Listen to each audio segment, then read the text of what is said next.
একটা সময় ছিল যখন আন্তর্জাতিক রাজনীতিতে ইরান নাম উচ্চারণ হলেই অনেক বিশ্লেষক হালকা হাসি দিতেন। তাদের ধারণা ছিল এটা এমন একটা রাষ্ট্র, বাইরে শক্ত দেখালেও ভেতরে ভেতরে ফাটল ধরা দেয়াল, একটু চাপ দিলেই হয়তো ভেঙে পড়বে। কেউ বলতো অর্থনীতি দুর্বল, কেউ বলতো জনগণ অসন্তুষ্ট, নারীদের দমিয়ে রাখা জাতি, মধ্যপ্রাচ্যের অন্য দেশের সাথে সম্পর্ক ভালো না, কেউ বলতো শাসন ব্যবস্থা টিকবে না বেশি দিন।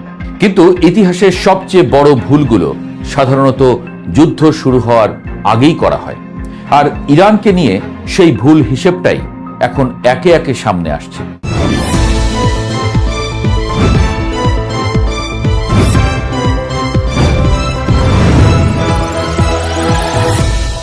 যুদ্ধের শুরুতে যে গল্পটা বিশ্ব শুনেছিল সেটা ছিল একেবারে সিনেমার স্ক্রিপ্টের মতো। বলা হচ্ছিল ইরানকে সামরিকভাবে হারানো কঠিন নয়, বরং ভেতর থেকেই উপড়ে ফেলা সম্ভব। মোসাদ গোয়েন্দা প্রতিবেদনে দাবি উঠেছিল কয়েকটি নির্দিষ্ট আঘাত, কিছু নেতৃত্ব সরিয়ে দেওয়া আর সামান্য বিশৃঙ্খলা তৈরি করলেই তেহরানের ক্ষমতার কাঠামো তাসের ঘরের মতো ভেঙে পড়বে। বিশ্বের বড় বড় সংবাদ মাধ্যমে এখন উঠে আসছে সেই পরিকল্পনার গল্প।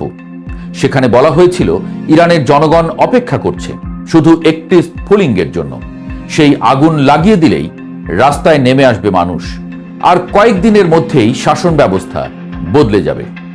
এই বিশ্বাস এতটাই শক্ত ছিল যে রাজনৈতিক সিদ্ধান্ত নেওয়া হয়েছিল সেই অনুমানের উপর দাঁড়িয়ে।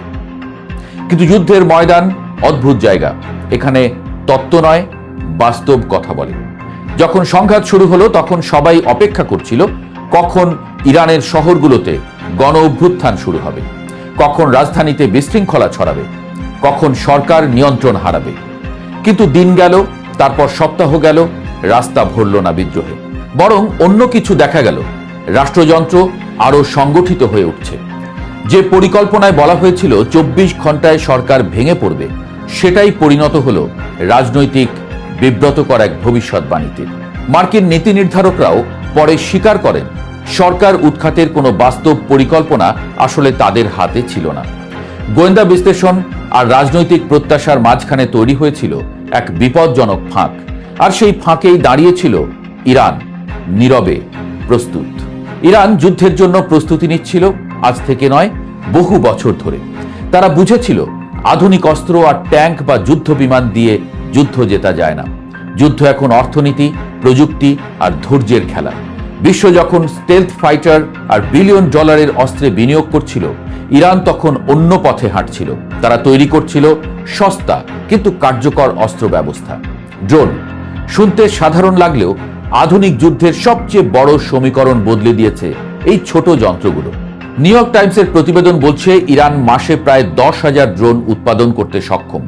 সংখ্যা শুনে অবিশ্বাস্য লাগলেও এর কৌশলগত অর্থ আরো বড়, কারণ যুদ্ধ শুধু শক্তির নয়, খরচেরও লড়াই। একটি সস্তা ড্রোন ধ্বংস করতে প্রতিপক্ষকে খরচ করতে হচ্ছে শতগুণ বেশি অর্থ। অর্থাৎ প্রতিটি আক্রমণ শুধু সামরিক চাপ নয়, অর্থনৈতিক চাপও তৈরি করছে। এ যেন দাবার খেলায় এমন চাল, প্রতিপক্ষ পণ দিয়ে রানী মারছে। দীর্ঘদিন ধরে আকাশের নিয়ন্ত্রণ ছিল ধনী রাষ্ট্রগুলোর হাতে। উন্নত বিমান, ব্যয়বহুল প্রযুক্তি আর প্রশিক্ষিত পাইলট ছিল আধিপত্যের মূল সূত্র। কিন্তু ইরান সেই সূত্র ভেঙে দিল। তারা দেখিয়ে দিল আকাশ নিয়ন্ত্রণ মানে শুধু বিমান নয়, সংখ্যাও।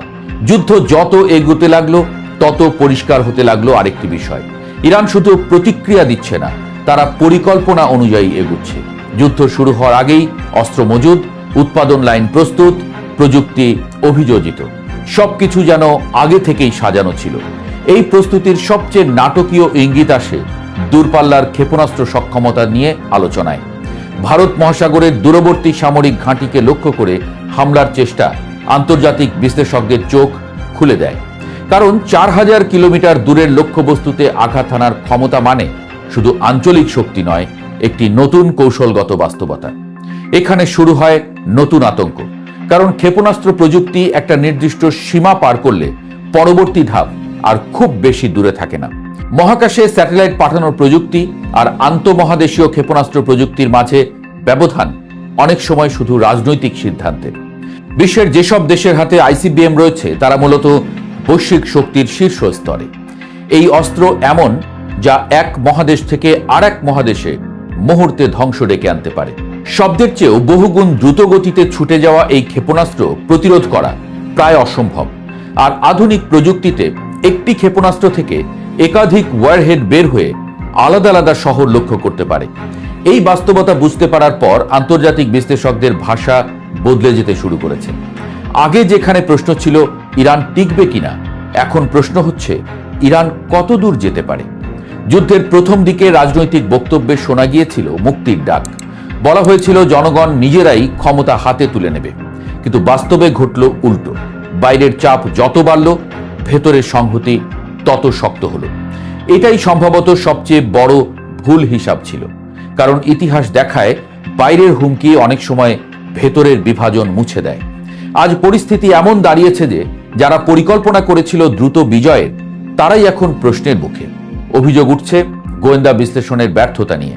কে ভুল তথ্য দিয়েছিল, কেন বাস্তবতা যাচাই করা হয়নি, এই বিতর্ক এখন রাজনৈতিক অঙ্গনে ছড়িয়ে পড়েছে। কিন্তু যুদ্ধ কাউকে দ্বিতীয় সুযোগ দেয় না। যার ক্ষতি হওয়ার তা ইতোমধ্যেই হয়ে গেছে। ইরান সম্ভবত নিজের সবচেয়ে বড় বার্তাটা দিয়ে ফেলেছে। তারা শুধু টিকে থাকতে চায় না, তারা খেলার নিয়ম বদলাতে চায়। অস্ত্রের শক্তি দিয়ে নয়, হিসাবের শক্তি দিয়ে। বিশ্ব রাজনীতির মঞ্চে এখন নতুন বাস্তবতা তৈরি হচ্ছে, যেখানে শক্তি মানে শুধু অর্থ নয়, ধৈর্য।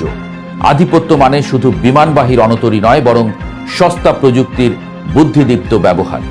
সবচেয়ে বড় কথা, যুদ্ধের আগে যে গল্প লেখা হয়, যুদ্ধ শেষে ইতিহাস সেই গল্পকে প্রায়ই বদলে দেয়।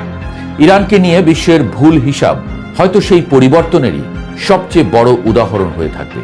শেষ পর্যন্ত দেখা গেল যে দেশটিকে সবাই দুর্বল ভাবছিল, সেই আসল সময়ে নিজের পক্ষে নিয়ে যুদ্ধ শুরু হওয়ার আগেই অর্ধেক যুদ্ধ জিতে রেখেছিল।